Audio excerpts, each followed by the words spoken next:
All right, well, what does somebody who owns more than $3 billion worth of property in the nation's most populated cities have to say about the real estate market and where it's headed? Let's find out. Joining us now exclusively is Joe Sitt. He is the CEO of Thor Equities. Joe, it's a pleasure. Thank you so much. Pleasure to be with you. You are all over the place with Thor Equities. I mean, you guys are in major urban. In fact, you have an old urban development arm, so you see what's happening in the major cities all across the country. Where are we right now in terms of a real estate recovery, if at all? Okay. I wish I could say that the marketplace is turning around today, although there are some signs or macroeconomic factors that I'll give you examples of that should help bring a little bit of light to certain markets. But we're still hurting, particularly in the commercial side of the Bring market. some light, because I tell you, it's been nothing but darkness for the last year in commercial real estate. All right. In terms of the darkness side, we all know the fundamentals have been hurting. We know rents have been hurting. We know particularly hotels have been hurting because they only rent for one night stay. But in terms of light, it's out there. And I'll give you three great examples. One is the U.S. dollar. You know, while we're crying, you hear Washington crying, a lot of economists crying about the effects of the weak dollar on the United States. But I'll give you a positive.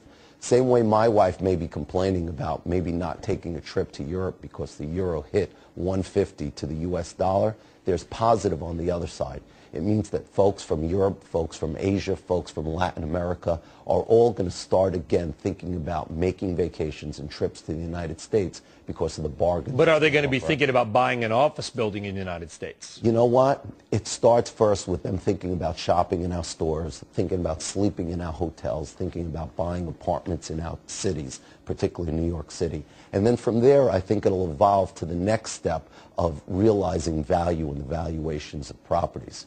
And then I'd say a second factor, which has got a big impact that I'm waiting for. We all talk about the emerging market and what a great opportunity that is. And it is. Brazil is fantastic. India, China. Hearing so much more about Brazil lately than China or India. Brazil keeps coming up more and more.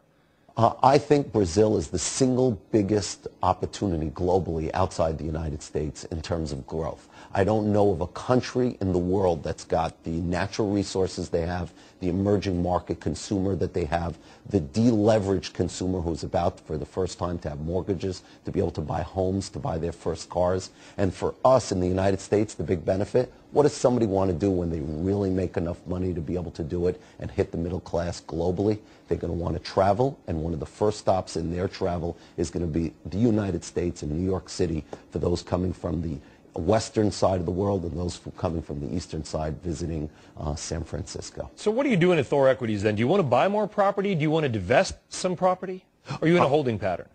We're actually waiting patiently and have been waiting patiently for about 2 years. For prices to come down more? For the year, magic year. 2010 to me is that magic year that I've been waiting for. I think in 2010 we really see things bottom out. One of my sayings is you can't buy lowest, but you can buy low.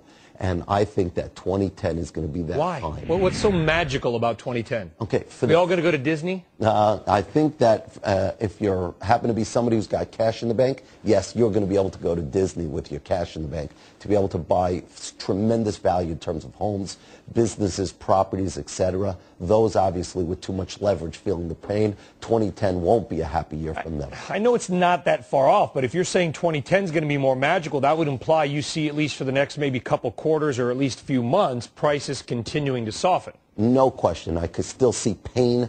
We've seen it first and foremost in the hotel market. The reason which nobody seems to realize when they keep saying, why hotels first, why hotels first? It's because in the hotel business, we only rent for one single night. Yeah.